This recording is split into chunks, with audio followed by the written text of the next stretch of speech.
It's Divas That Care Radio. Stories, strategies, and ideas to inspire positive change. Welcome to Divas That Care, a network of women committed to making our world a better place for everyone. This is a global movement for women, by women, engaged in a collaborative effort to create a better world for future generations. To find out more about the movement, visit divasthatcare.com after the show. Right now, though, stay tuned for another jolt of inspiration. Hello to all. Welcome to Divas That Care Network. I am Joyce Benning, and I will be your host for this robust lifestyle show. Check out our website, divasthatcare.com, and see all the amazing hosts and their shows of women they are interviewing around the world. I am just overly excited today to have a new diva, Tracy Pierce, with me, and she is going to speak about animal communication. Wow, this truly gets my excitement. Tracy, could you please introduce yourself and tell us a little bit about yourself? Sure, Joyce. Thanks so much for having me on the show. I'm Tracy Pierce, and I'm an animal communicator based in Boulder County, Colorado. And really the thing that inspires me the most about animal communication is the deep wisdom that our animal friends have and really like to share with us through these animal communication sessions. And, you know, I really came into animal communication almost completely by accident. And it, you know, when I started to learn about it, it was more of just a fun project, but it has come to be really directed by the animals. I know it sounds kind of crazy, but my animal communication business is kind of dictated by the animals, and they give me suggestions and advice about what to do. And so far it's been working out really well. So. Oh, wow. Oh, that is just amazing. Oh, how awesome. And the deep wisdom that the animals have that you pass it on to you and you can share with others. Oh, I love that. Well, I have to ask, was there like an aha moment that made you realize, because you said you came by this by accident, was there something that triggered it that made you say, this is what I need to be doing? Yeah, interesting story, actually. So I started to learn about animal communication back in 2014, and I did that because one of my cats became quite ill. We had 3 cats at the time, and I happened to meet this woman at a meditation retreat who was an animal communicator, and talked with her a little bit, and she said, yeah, set up a session with me. And so we set up a session, and we ended up doing several sessions with this woman and then a couple other communicators as well. And as that started to happen, it was like this remembering started to happen in me. It was like, wow, I feel like I remember how to do this from when I was a kid, and would start to have these little memories of talking to animals when I was much younger. And so I started to take some basic animal communication courses. And again, it was more like remembering rather than learning some kind of a new skill. And that first cat did end up passing away. And I learned quite a bit about death, you know, during that process of her passing away. And then the other 2 cats that we had also then passed away. All 3 cats passed away within 2 years, actually. And so it was really these 3 cats that started to direct my animal communication education, if you will. And they really encouraged me to keep communicating. And I had another friend that I did a lot of practices with. And during those practice sessions, it really was the animals, you know, kind of showing me this educational route and to keep practicing. And it was after, I don't know, I'd been practicing probably a year and a half with this friend of mine. And then all of a sudden the animals were like, Tracy, you need to start offering this as something to the public. And I was like, what? No, this is just a fun thing. And they're like, no, really, you have to do this. And so, yeah, it's just been the encouragement of the animals where they're like, you have to do this. And I'm like, okay. And I do it and it works. So I figure might as well just keep following their advice. Oh, that is so interesting. Oh, how incredible. So through the cats and getting connected with other women, then you felt the animals and heard the animals telling you this is what you needed to pursue. Yeah. Oh, that is just incredible. I love it. I just love it. Yeah, it just makes me laugh, because really I wanted to do animal communication because it was fun. Like the messages that come through can be just so beautiful and joyous and touching, and I never expected it to turn into a career.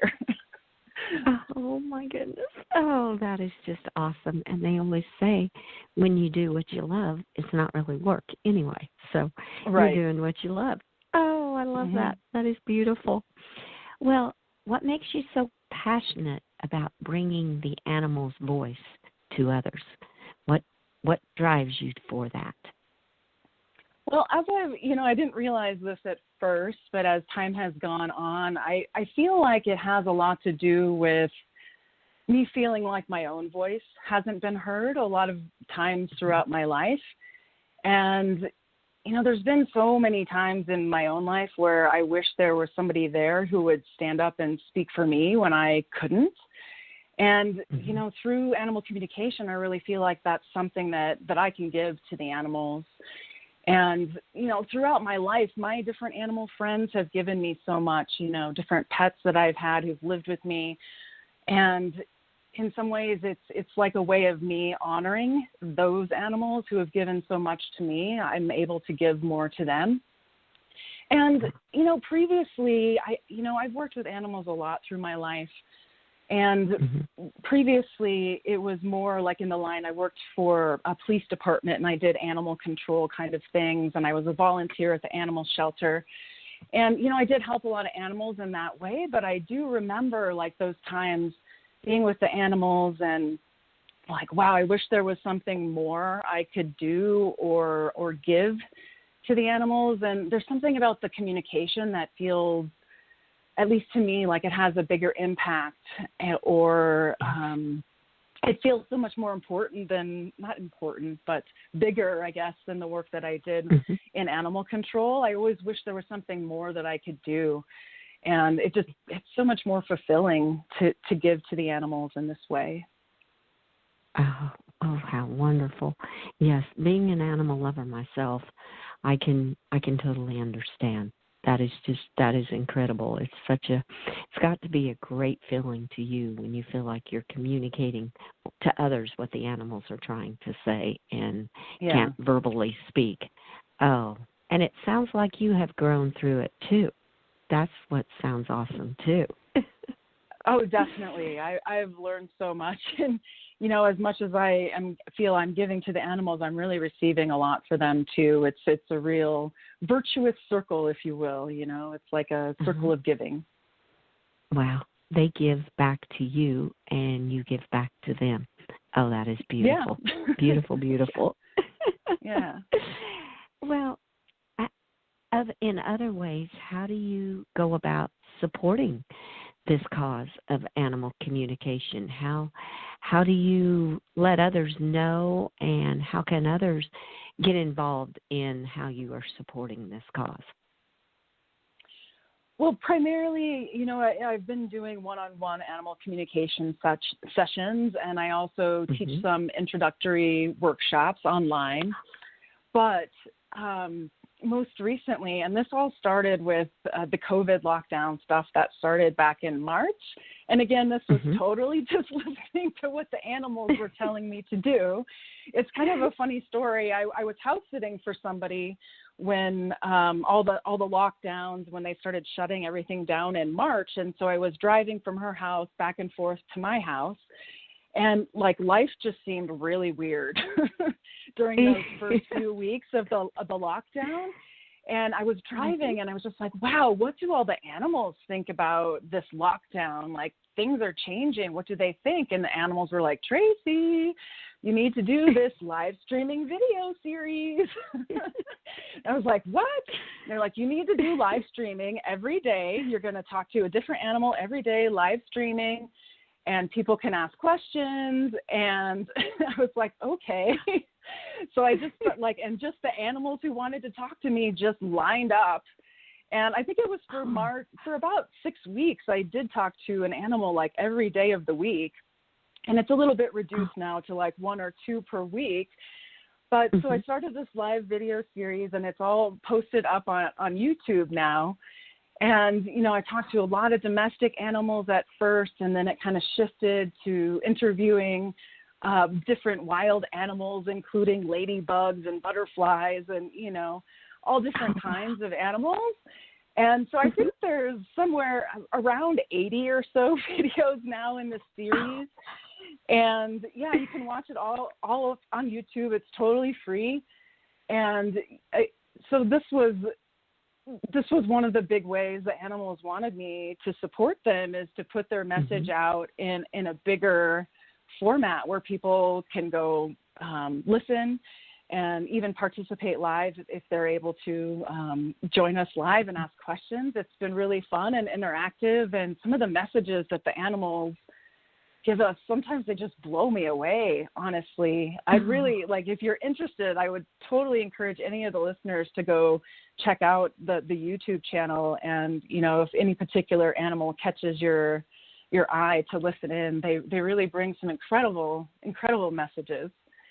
So that would be a great way to start, is by listening to those videos.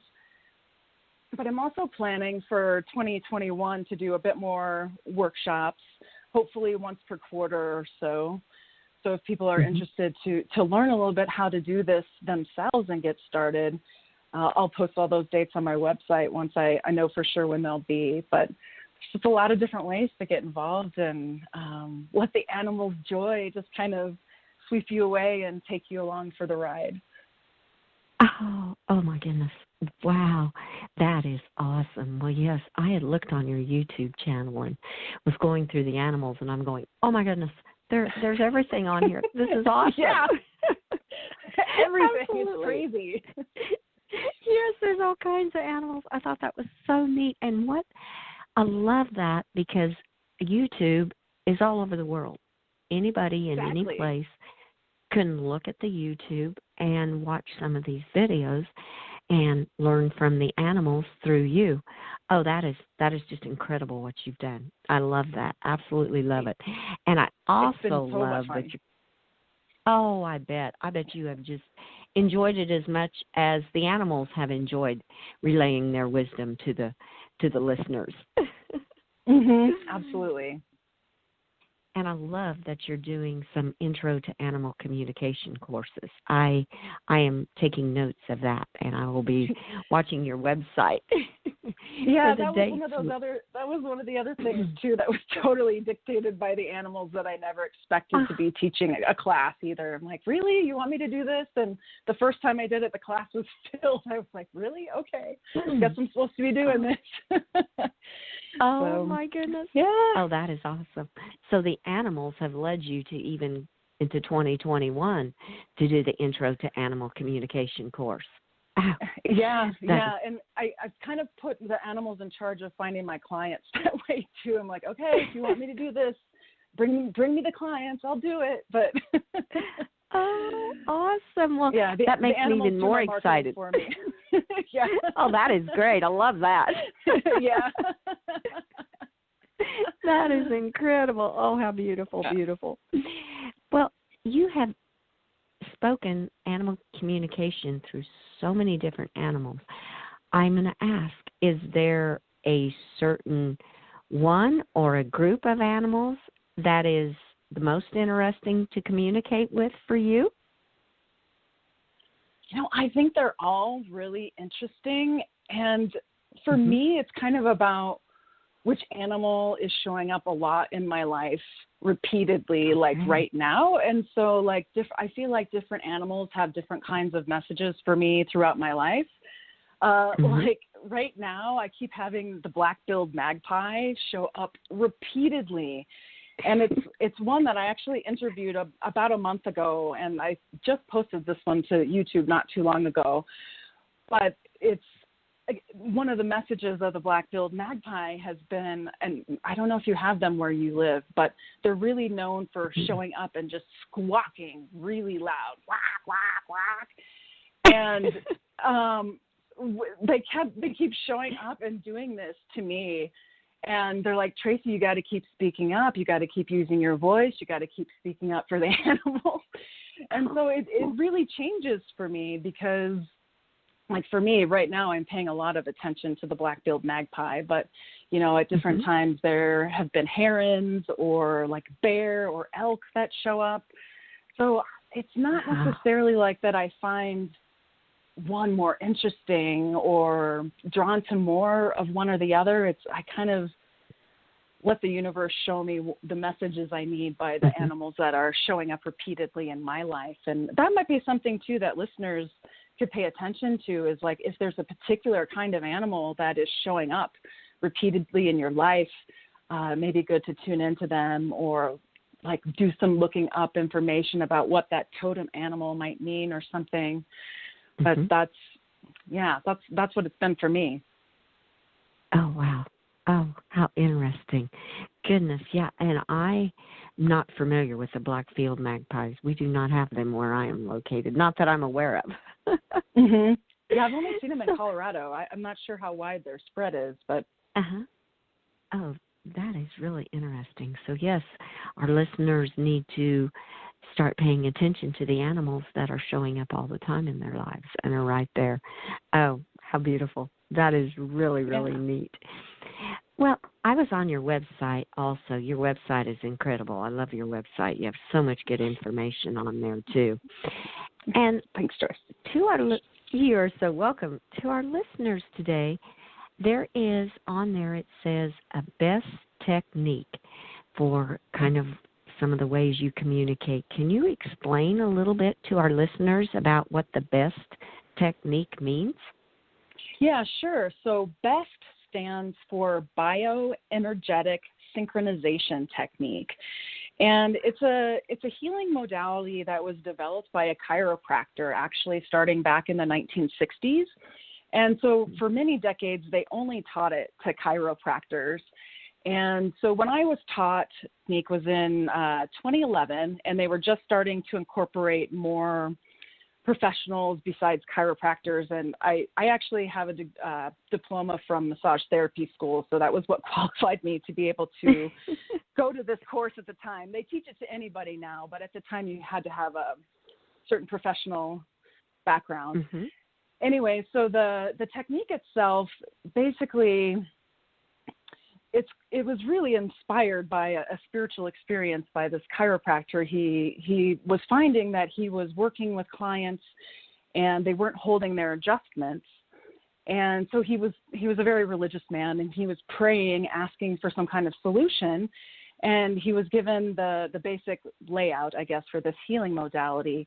And what it is it uses a combination with humans. It uses a combination of eye positioning, breath pattern, and you're thinking about a specific feeling and number. So it's kind of a quantum healing thing where the vibration of the feeling in combination with these other things help release some of the subconscious glitches that get stuck in our systems when we experience trauma or have other, negative experiences.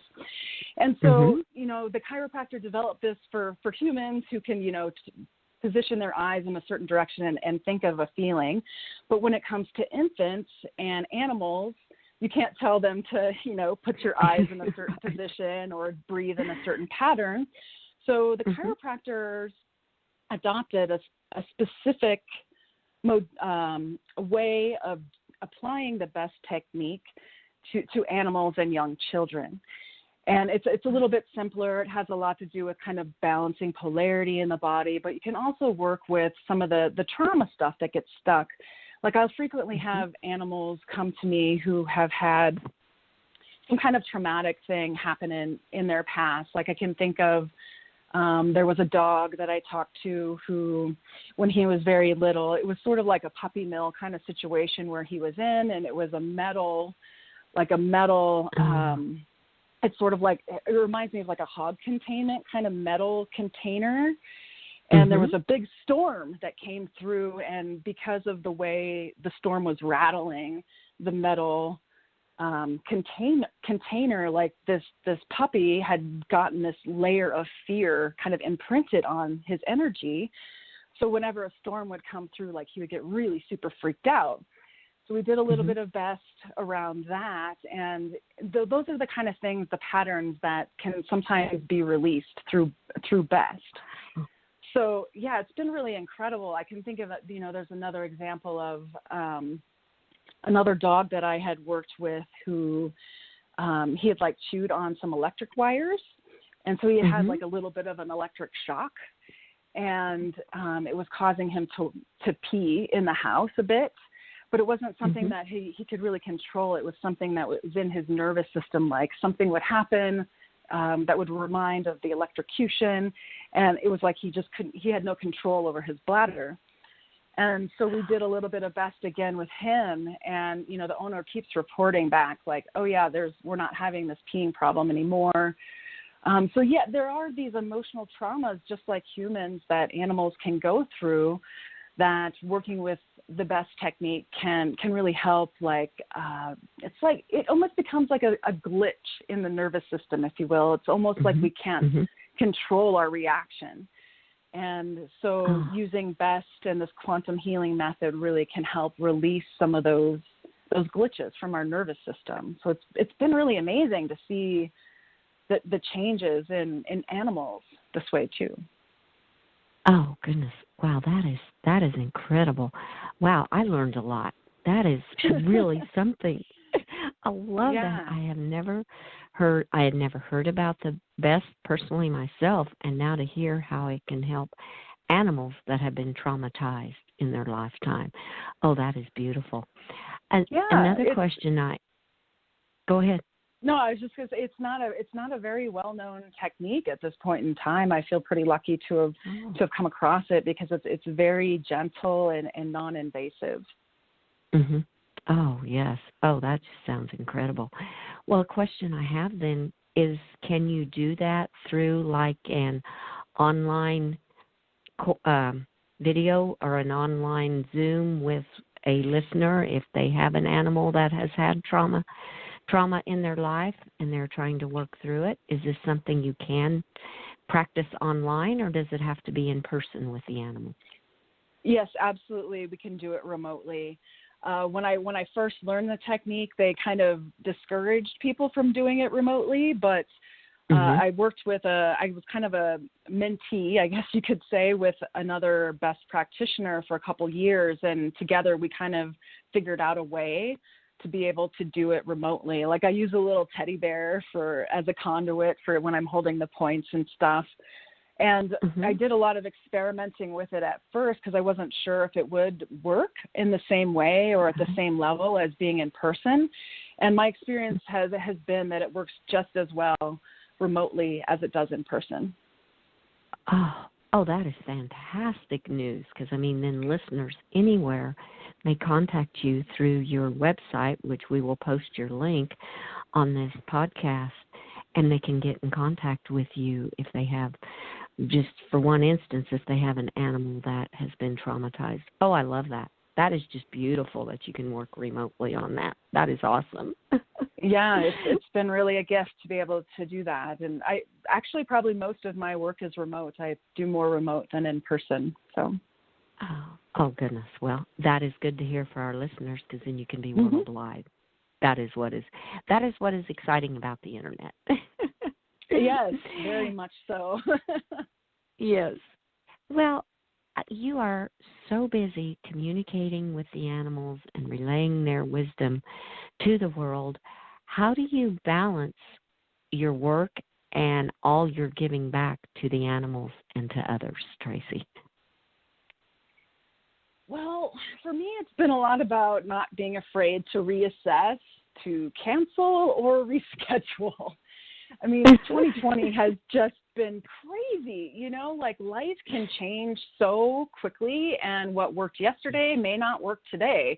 Look at how many times we had to reschedule our talk here today, I feel like I've had to really pivot and change directions more times than I could possibly count this year. But, I don't feel like if I would have just kept trying to forge ahead with my original plan that I would have been able to keep going, It's like if we can pivot and do it gracefully, that's even better. But even if we can't pivot and do it gracefully, sometimes we shouldn't beat ourselves up for that, because, sometimes life is just messy, and that's okay. And I feel like sometimes we just have to be really sensitive to timing and being open to the timing of things changing. And doing things in the wrong timing can sometimes be bad, or if not worse than not doing the thing at all. So sometimes the right timing actually ends up looking a lot different than what our logical minds see. And so I've been trying to just tune in and go with the flow as far as things that I can't control are concerned, but being really diligent about the things that are in my control. And, this is something I feel like the animals really know about, especially the wild animals who are outside and their conditions can change at any time. We just have to learn to pivot and be able to change directions. And that's been my focus for 2020. I don't know any other way to do it than that, I guess. Oh, that is a beautiful way to describe it. And I totally can relate, because, the weather changes for the animals. I think the animals are so adaptable to sudden changes, because, like here in Kansas, in 24 hours, we can have 4 seasons, and the poor animals are out there dealing with all 4 seasons in that short time span. So, yes, what a beautiful way. What we can learn so much from the animals. They have so much to give us. I just love that. Well, Tracy, this interview has gone so quickly. I have just learned so much. You have shared so many great points with the listeners. And, this is just incredible. I definitely want to bring you back again so we can focus on some more things that I didn't even get through any of the notes hardly that I was going to ask you questions about. This is just beautiful. I'd be happy to come back and chat with you some more sometime, Joyce. It's been a pleasure. Oh, I would love that. Well, I am going to ask you one final question is, what tools, tips, good advice would you like to leave with our listeners today as we close out this interview? I think the awareness of what's going on around you, and again, the animals or different signs or signals that are showing up. Sometimes, we're going through life at this blazing speed. And if anything, I feel like, the pandemic has helped us slow down a little bit. But taking that time to pay attention to the animals that are showing up around you, or different signs, signals that are showing up, and really paying attention to them instead of just blazing past, and really taking that time to be in the present moment and be aware of what's happening is just so important, and has made such a huge difference in my own life. And as far as like getting the messages from the animals and stuff too, I can see how I would just blaze past them in the past, and doing this work has just made me so much more open to that in the present moment. Those are beautiful tips and tools, yes, because life leads us down such a busy path that we sometimes forget to, as they say, stop and smell the roses, or stop and see the animals, the sunsets. Exactly. Just take in the beauty. Yes. Oh, what beautiful tips to leave with our listeners today. Thank you so much, Tracy. I just thank you. It's just been awesome. Yeah, thanks so much for having me, Joyce. It's been wonderful. Oh, well, thank you. You are so welcome. Well, as Tracy said, she will be returning as my guest, and we will keep us updated on her animal communications with her workshops and all of her courses that she is offering, and we will post all of her social medias to this podcast so our listeners can find Tracy. And I want to thank all of our listeners for listening to this interview with our amazing new diva, Tracy Pierce. Please share this show with your family and friends. Be sure to check out all the other hosts and their shows on divasthatcare.com. Have a fantastic day. Be kind to all. Give your animals a hug and share your love with them. Until we connect again on Robust Lifestyle, stay strong and healthy. Thanks for listening. This show was brought to you by Divas That Care. Connect with us on Facebook, on Instagram, and of course on divasthatcare.com, where you can subscribe to our newsletter so you don't miss a thing.